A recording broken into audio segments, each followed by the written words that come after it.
Actually আমি না এই বুটিকের ব্যাপারে কি বলবো, নিজের মুখে তো বলতে চাই না, but I have done my PhD.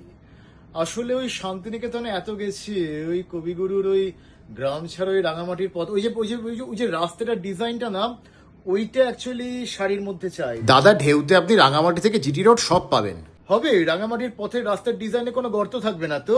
আপনাদের এই বুটিকটা যে সিথির মোড়ে, সেটা তো আমি বিশ্বাসই করতে পারছিলাম না। মানে সাউথ কলকাতার বাইরেও যে বুটিক এক্সিস্ট করে, আনবিলিভেবল। আমার আসলে একটা এমন পাঞ্জাবি দরকার যেটা পরলে না মনে হয় যে যোধপুর পার্ক ফিলিংটা আসছে, বুঝতেই পারছেন তো? ক্লাস মেনটেন করতে হয়।